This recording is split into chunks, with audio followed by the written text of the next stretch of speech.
political, social issues, that I think we have something significant to contribute. And so that was a part of my motivation as well, to bring a depth perspective to these questions about extremism, polarization.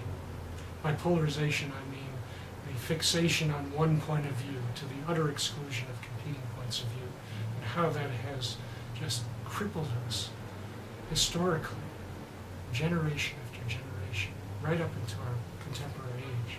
Internationally, not just, this is not one country or another, or one party or another. This is left and right, and global. This is very important to notice. You are coming to Greece, you are coming in October 2014, and you are presenting your book. Yes.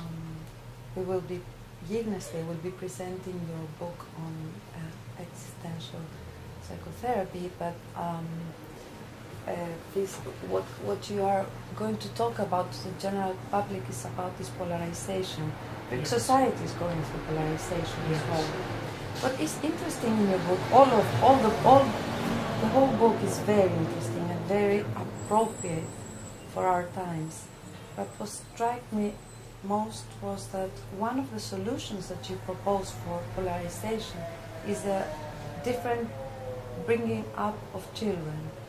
Yes. You're talking about O-based parenting.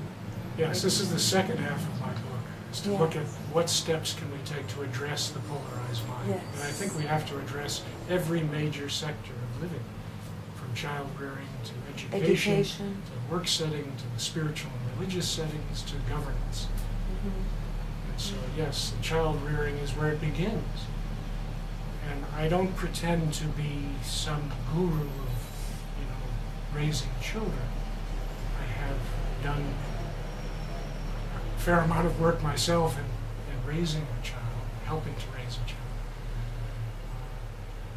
But I've also, so much of this comes out of what I've observed, what I've experienced myself as a child, as an adult.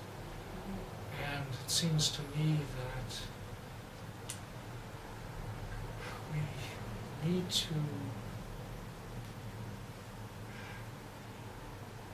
first of all, we need to help children to develop this incredible quality of being more present to themselves and to others.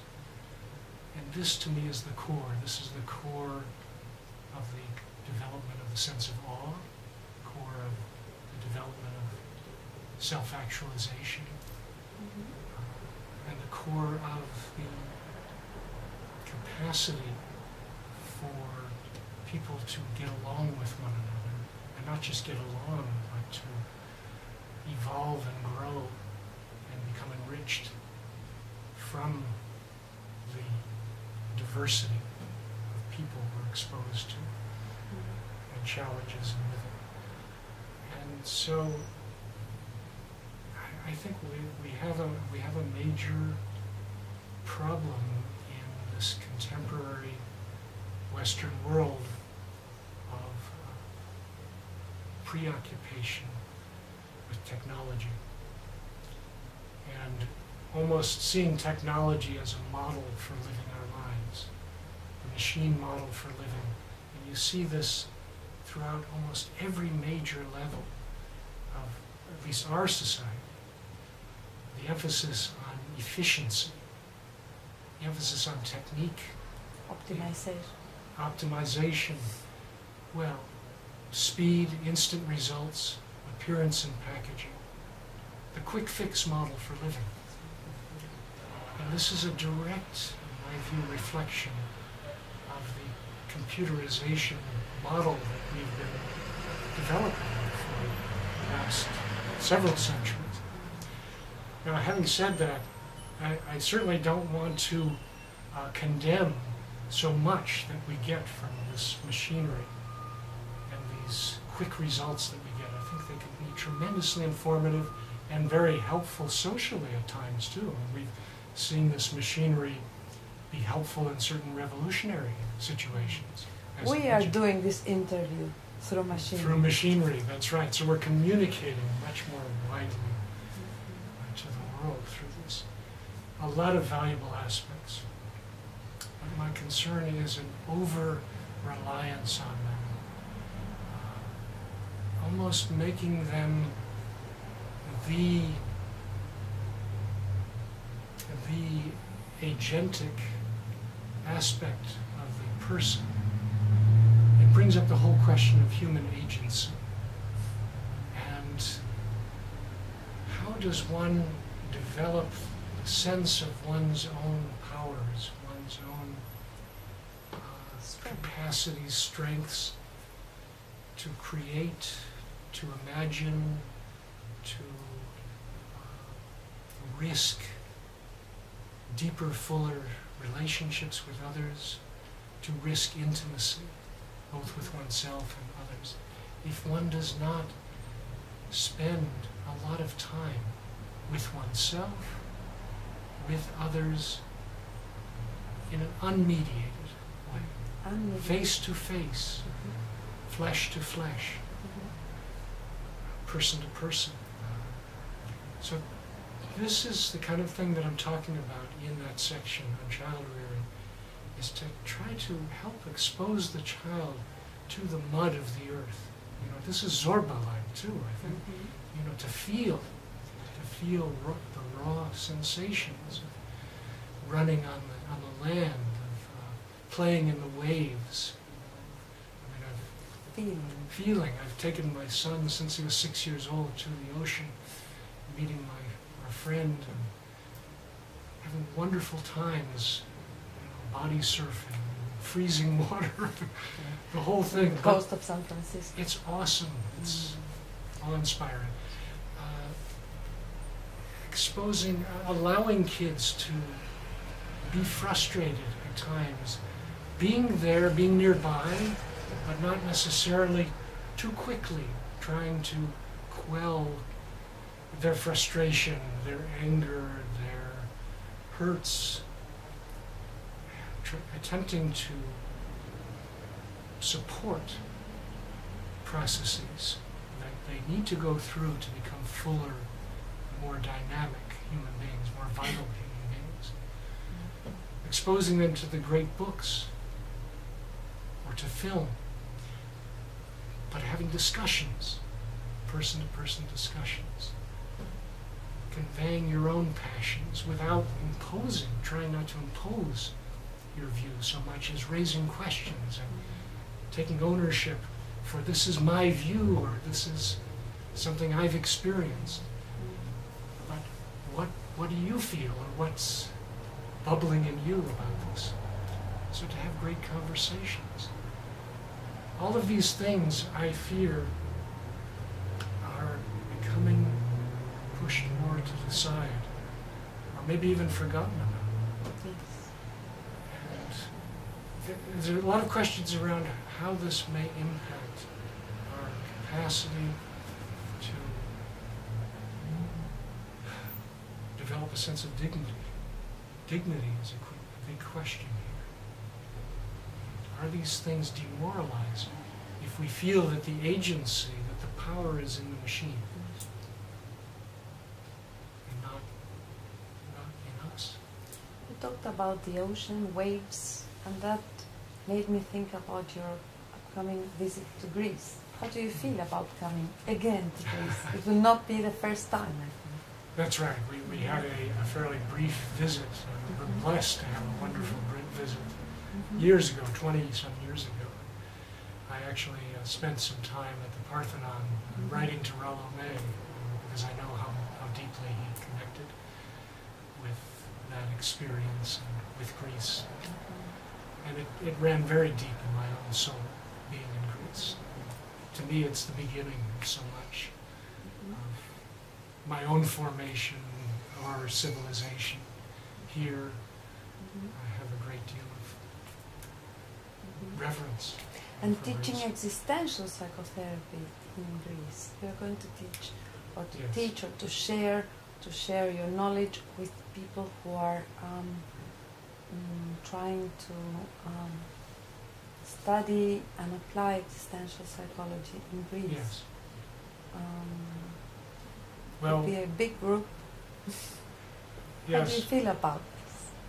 Well, I was going to say we could take our cue from Socrates, you know, who challenged people to look at the big questions about their lives.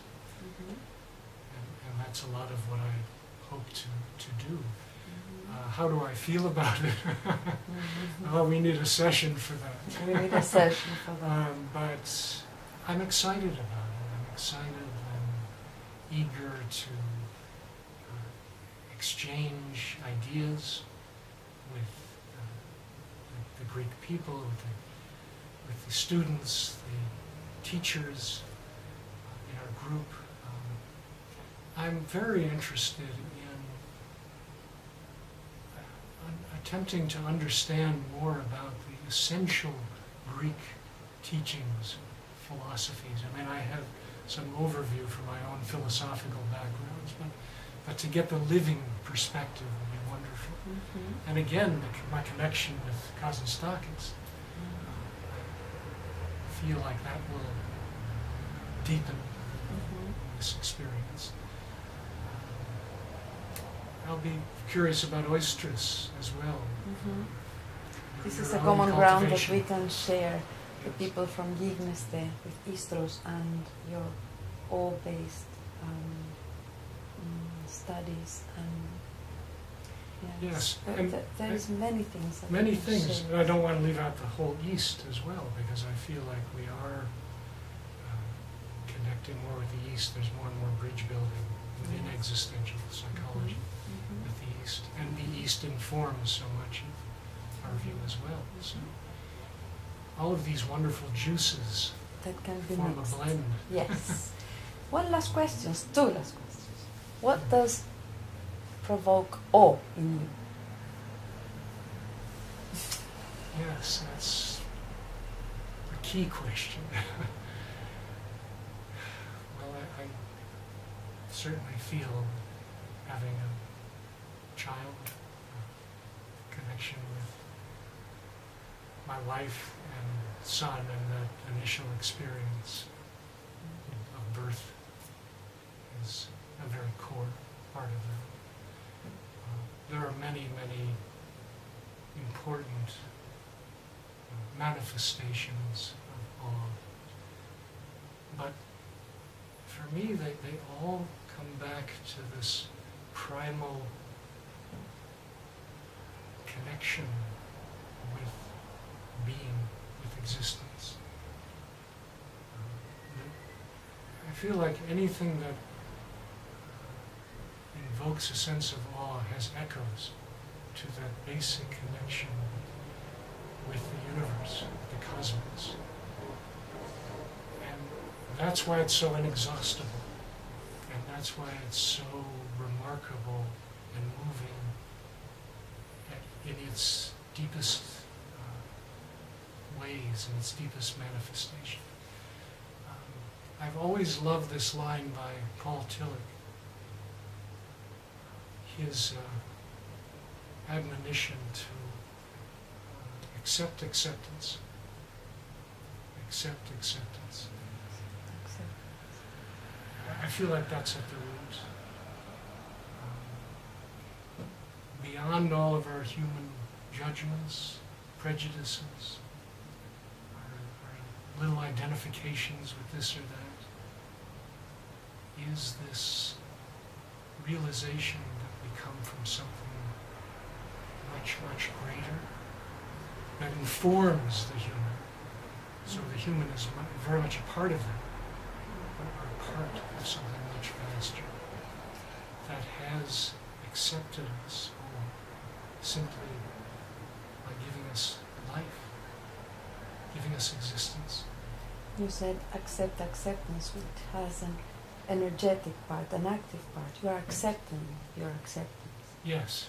It's not that you are just doing nothing with your acceptance. You are not resignated.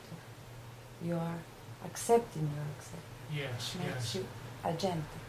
Yes, that's true. That's true. It's and being there. I'm accepting my acceptance. That's right. I mean, it's about participation You're doing in this something about it. process. Yes. And that's how we can become more alive. And last question, if you went back to the beginning, very Nietzsche thing, would you do the same, professionally wise? Would you make the same choices?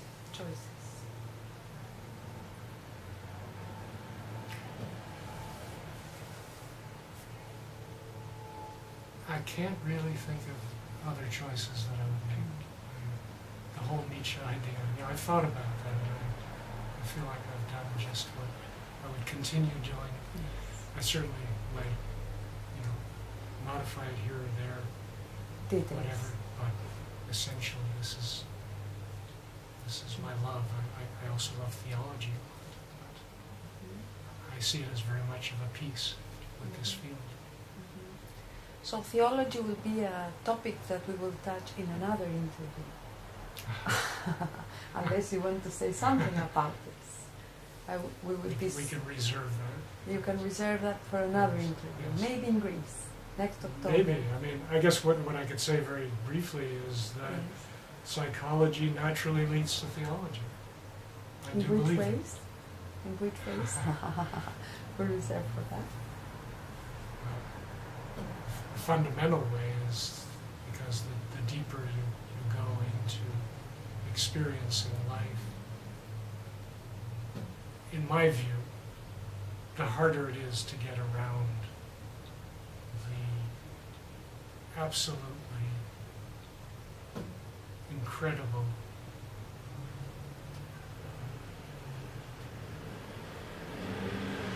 enigmatic